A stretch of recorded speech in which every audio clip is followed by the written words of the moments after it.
Renner du gjennom diagonalen ved M. Hold den fremme. Fast den, Grete. Det hvor du skal helt bort til bokstaven. Helt rett hest. Sitt over på diagonalen. Sånn, ja. Og tenke fremover. Strekk på bena og trykk til den en gang. Så, ja. Han er litt opptatt av sin egen verden. Følg med hvordan du sitter. Sitter du rett nå, Malin? Nei. Bra. Fortsetter. Trykk frem sånn innimellom. Han har ikke lært seg at han skal gå i en takt enda, så vi må liksom passe på han litt. Og så at du holder jevn støtte på utvendig. Når han bøyer seg ned foran med nakken sin, så blir det tungt for han. Da må du trykke litt mer på. Pass på hvordan du sitter.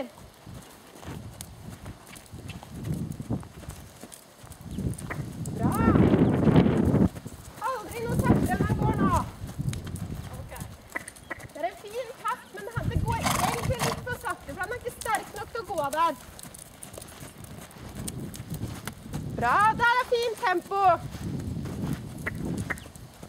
Vender du gjennom banen fra B, og bytter du an. Litt over, midt på. Og tenker fremover.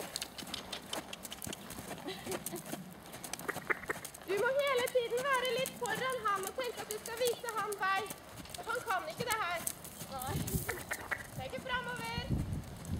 Så visste ikke hvor raskt det var. Nei, han gjorde ikke det, for du viste han ikke.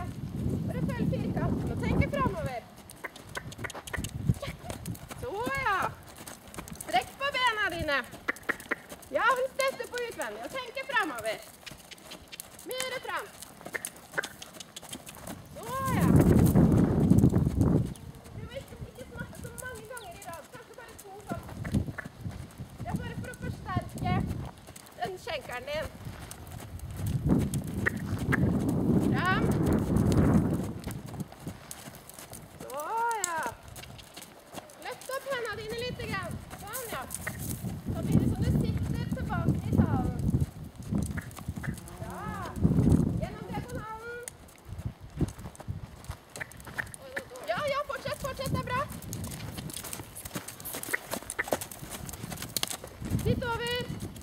Jeg vil at du skal sitte over hver gang du er på midten av banen. Og fremover. Løft opp hendene og trykk til den en gang. Å, ja. Ja, men det gjør ingenting. Man skal bare lære. Han er ikke syk på deg i det hele tatt. Bare over. Så, ja. Neste gang du kommer ned på kortsiden, skal du begynne å galoppere. Da må du forberede det og kjenne at den går godt fram. Skal holde utvendig. Ja, bra. Opp med rumpa. Så la han galoppere på. Bra, Malin. Fremover, fremover. Det er tungt for den.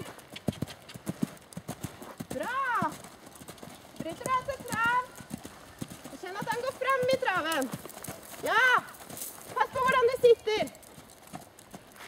Bra. Frem, frem. Og så ny galopp her nede igjen. Ja, super. Si til han det. Bra, bra. Ja, flink! Og frem. Ja. Det skal være moro det her. Ja, iha. Bra! Ja! Ja. En gang til. Frem i galopp. Bra. Du skal hele tiden være før han når du kjenner det går sakte og tungt, så smatt på. Ja. Så, ja. Bra. Bryter av til trav. Og fortsett frem.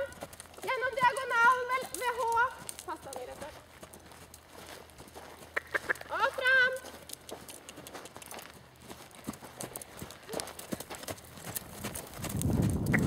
Bra. Opp, tenke fremover. Ja, det er moro det her. Ja. Ja. Du ser, så kan du bryte av til skritt og frem i skritt.